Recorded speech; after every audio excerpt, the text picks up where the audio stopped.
Good evening, everyone. Welcome to this Artist Voice program with William Kentridge on the occasion of the ICA's exhibition of KABOOM, now on view through May 23rd. I hope that if you feel safe doing so, you will come to the museum to experience this work. Our policies and protocols make a visit to the ICA very safe and deeply satisfying. And as I hope you've read, museums are among the safest spaces around. I am so grateful to the artist who pre-recorded his remarks earlier this month from his studio in Johannesburg, where he lives and works. If you are listening, thank you, William. By way of introduction to the artist and to KABOOM, William Kentridge was born in 1955 in South Africa to a Jewish family that emigrated from Eastern Europe. He studied at the University of the Witwatersrand, Johannesburg, the Johannesburg Art Foundation, and mime and theater at l'École Internationale de Théâtre Jacques Lecoq in Paris in the early 80s. It is no exaggeration to say that William Kentridge is one of the most esteemed and recognized artists in the world today, having had major exhibitions at the Metropolitan Museum of Art, the Museum of Modern Art, Moderna Musik in Stockholm, SF MoMA, the Philadelphia Museum, Documenta, and many more. The ICA was so proud to present his installation, The Refusal of Time, in 2014, which really was a dream come true for me. As is our current exhibition of KABOOM, which recently entered the ICA collection, thanks to the generosity of Amy and David Abrams, James and Audrey Foster, Charlotte Wagner and Herbert S. Wagner III, the Jean L. Wasserman Fund, and the Fotine de Moulis and Tom Cote Art Acquisition Fund. A witness to the horror of apartheid, as well as to its dissolution, Kentridge's art encompasses a range of media, drawing, film, sculpture, animation, performance, and brings the complexity and ambiguity of personal experience to public history. Histories both known and those absent from the historical record. In his characteristic technique, Kentridge's charcoal drawings, collages, films, and projections literally and metaphorically capture these erasures, fragments, and associations. Similarly, drawings and projections define his opera and theater works. In 2010, his production of Shostakovich's opera The Nose premiered at the Metropolitan Opera in New York. And in 2019, The Head and the Load had its US premiere at the Park Avenue Armory. I was lucky enough to see it and to see William there. It tells the story of African porters in World War I who carried munitions and supplies from the coast across to Africa, a history almost unknown to most of us, and as Kentridge says, a history of which he too was ignorant. The title, The Head and the Load, is from a Ghanaian proverb. The head and the load are the troubles of the neck. And these troubles are embodied in the dancers, singers, and musicians who stretch and process across a very wide stage amidst projections, shadows, and layers upon layers of references and images. KABOOM is similarly an installation of projection, sound, and sculpture, and it conveys the same history as The Head and the Load. Like so much of Kentridge's work, it displays a signature combination of shadow and stagecraft, condensing key elements of the performance into a gallery-sized installation. Kentridge's use of collage to express the fragmentation, layers, and erasures of history, and to create art that captures contradiction, resistance, recognition, and refusal is, for me, a joy to experience. So tonight, please enjoy the presentation by and ideas of William Kentridge. And thanks for joining us.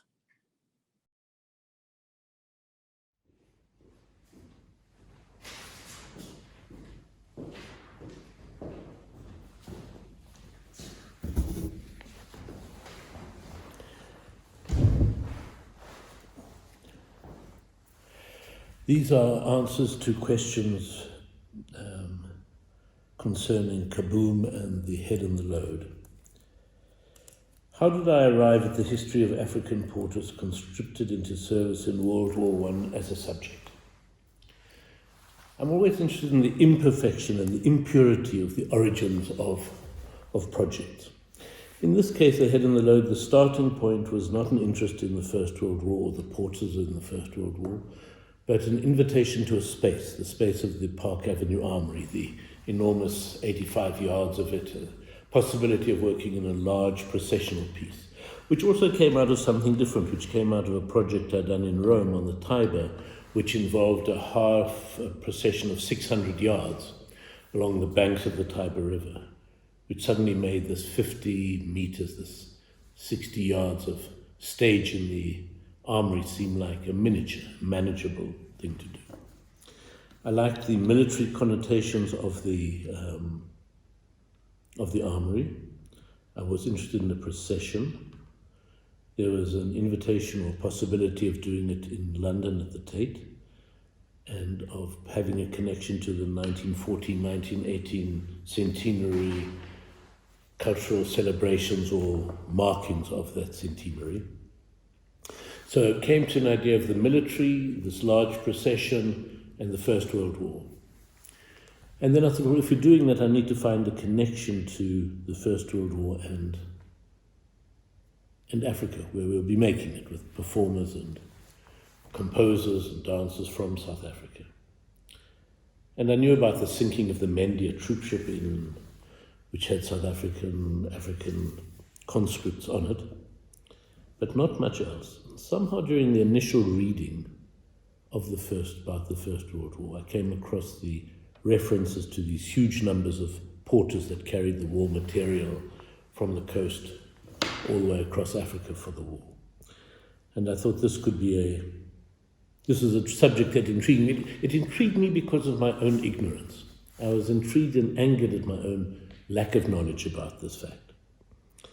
And when I started working on it, and started reading about it, I remember that in the drawer in the studio, literally in a drawer in the studio, I had a photostat of a text that I'd come across as an undergraduate student of colonial history 45 years ago at the University of the Witwatersrand. And this text, which is a letter, an unpublished letter that a Baptist minister, John Chilembwe, wrote to a newspaper in what was then Nyasaland, now the country of Malawi, about the role of Africans in the present war, had intrigued me as a student, and I'd written an essay about it 45 years ago. But it had sat in the table, as I suppose, waiting to be used.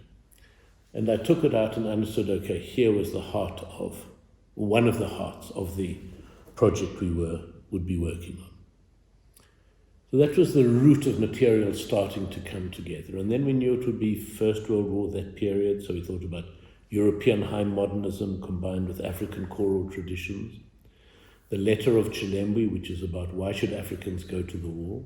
And then found many other African leaders whose argument was the exact opposite, who demanded the right to fight in the war in Europe, and the French government saying, no, they had no place in it. And this paradox of some leaders saying, why should we take part in this war that's not ours? Why should we be dying for Germany and France and Britain? And others saying, we demand the right to be seen as equal citizens of these countries which have colonized us as a way of breaking these colonial shackles. That sense of wanting to be part of the European modernist project and of resisting it and rejecting it. And that's a contradiction that exists to this day, of how does one deal with the colonial history, with the weight of it? What are the elements that one wants to absorb? What are the elements one wants to separate from?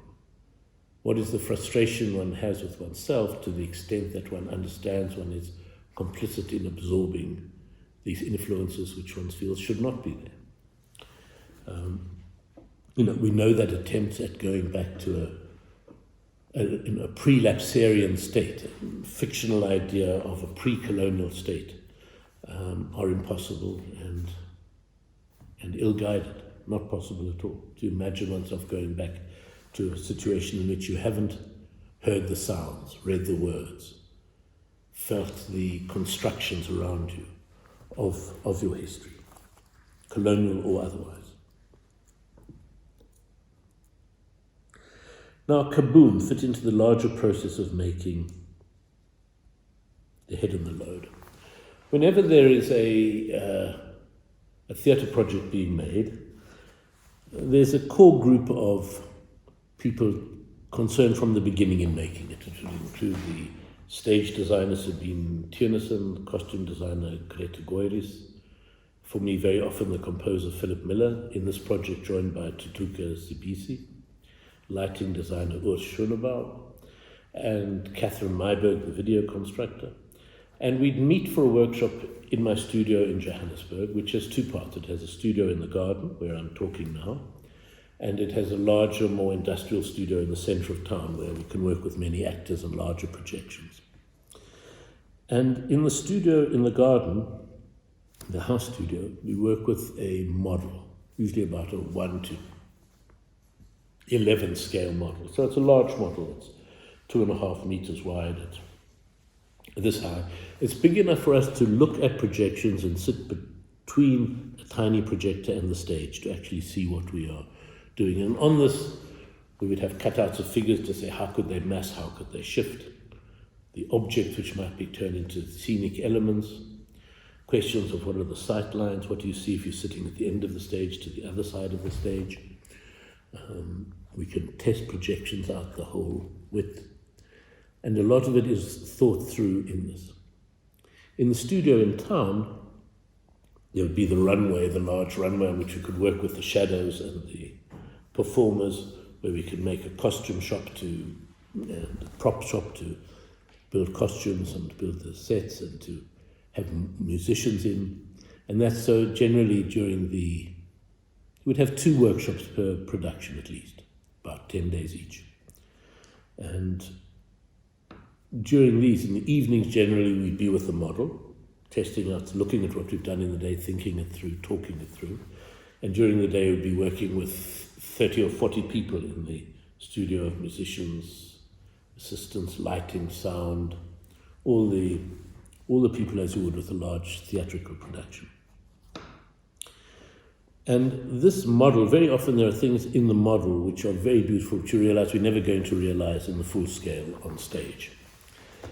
And so with this particular piece, there was a thought afterwards of making a reduced version of the videos and music which had been made in the construction of the 1.5-hour piece, and making a short piece in which the model is the scale of the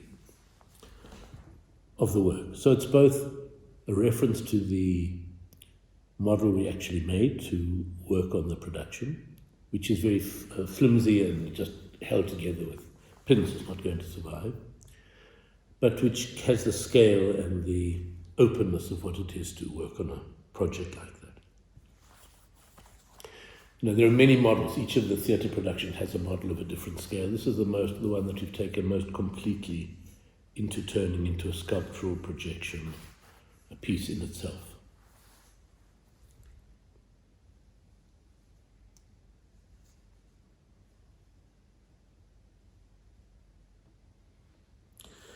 How does the difference in scale between the two works allow for different approaches to the history?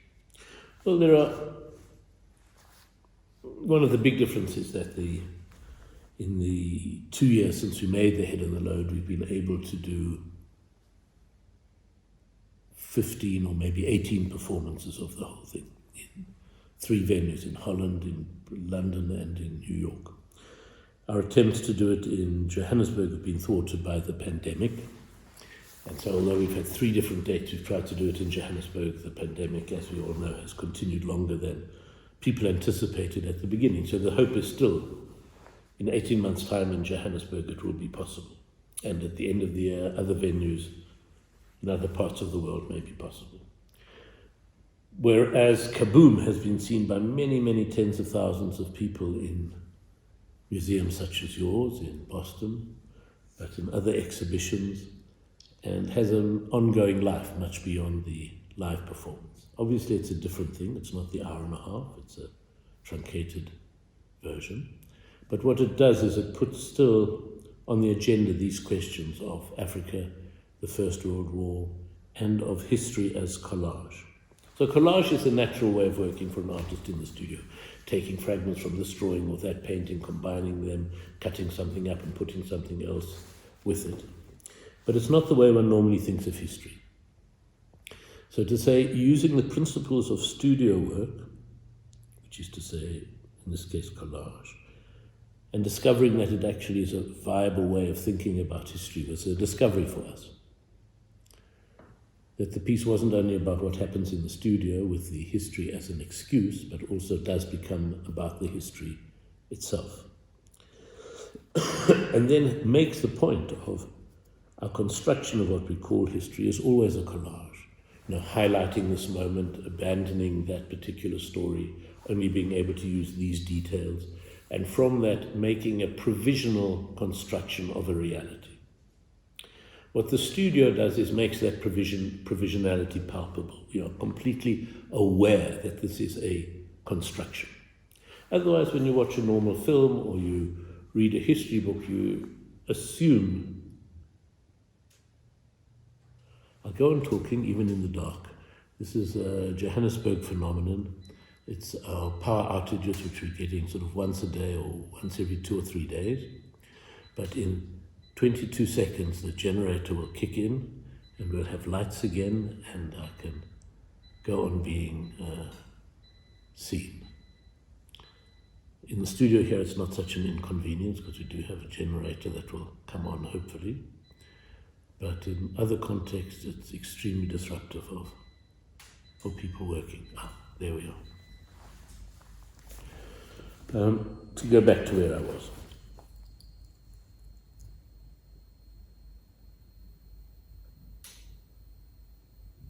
So it's talking about, the collage and the fragmentation is also very palpable when you think of those parts of the First World War that I knew but which became invisible. So I knew fragmentarily, one knows about Lawrence of Arabia, that's set in the First World War in Asia Minor, as it would have been called there, in the Middle East. I had known about the sinking of the Mendi ship, but essentially the First World War was swallowed up by the idea of the Western Front. And the other fragments that one knew were somehow pushed to the side. And this was saying, here's another big fragment that we don't know about. And if we know about it, we push it to the side, that of the First World War in Africa, with the 2 million porters, with 1 million casualties, with the colonial war between France, Britain, and Germany being played out here in Africa. And so saying, if one acknowledges history as a collage, one's much more open to all the other fragments at the edges, at the periphery, which in fact are vital for the understanding of the whole. Can we talk about recurring tropes like procession, silhouettes, and shadow play?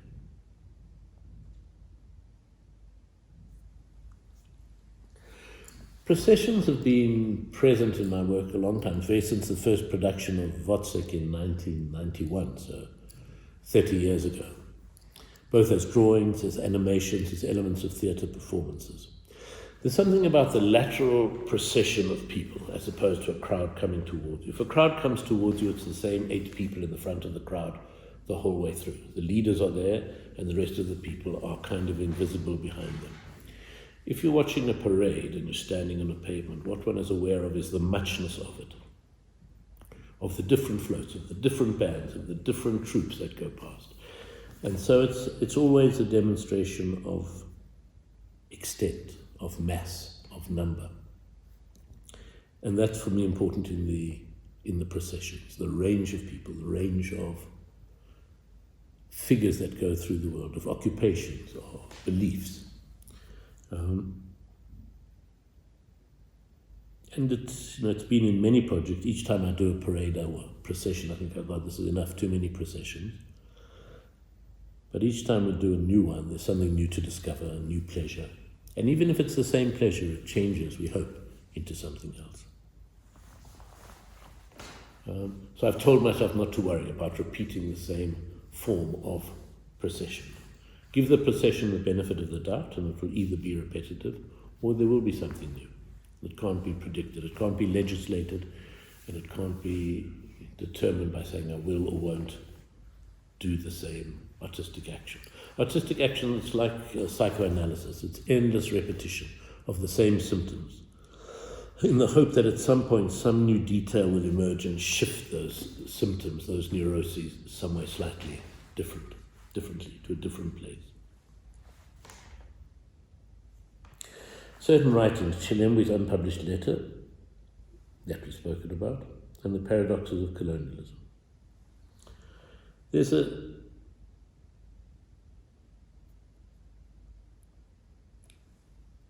paradox and the problems of colonialism. How does one say one wants to be part of a larger world and keep one's own identity? How can one say one wants to be part of a larger world when the larger world is rejecting you? When every effort to meet them at some point is thrown back in your face. So we had this question, this fundamental question of to go or not to go to the war. There was a trade unionist, Clemens Kadali, who I think it was Clemens Kadali, African trade unionist who was going to the First World War, or going to go, but then writes, but he hesitated. He thought, why should I go? I've got a good job, Mr. Sachs pays me a good salary. Why should I go? What is my reluctance to go and sign up? And then he thinks, I must be a coward. That's the answer. I must have been born an inveterate coward. He still doesn't know if he should go or shouldn't go. And others who, like Senegalese Diop, who said, we offer a harvest of devotion. Let us go and die for you in France. And the French politicians said, no, we don't want you to come, until so many French people had died that they did say, oh yes, let's rather have black deaths than white deaths. But this contradiction of to go or not to go, to be part of this project or resist it, to try to find a way of finding a place in the world which would be accepted by others and welcomed by others. And this in the production was largely done in the body of one of the dancers, in the sense of Gregory Makoma, an astonishing dancer, one of the great dancers of the world, the contemporary world, who in his dance, which was very minimal, it's really a movement of his chest, of going, of becoming a soldier and resist and rejecting it, wanting to be that soldier and not want. And in the body there was that kind of a spasm of history of wanting it to go and not go. Like the bugle call that Frantz Fanon refers to, wanting to stand up and salute or to not salute. And it was really being able to think through what was being performed in front of us on stage that even that theme emerged at all. And the whole idea of that contradiction of colonialism came not through a theory in advance, but through seeing what it was we were seeing on stage in front of us. I hope that answers the questions. I hope that my phone has captured the top of my head and you're not just seeing me from the mouth downwards. It will be a nuisance to have to re-record this all again. Thank you.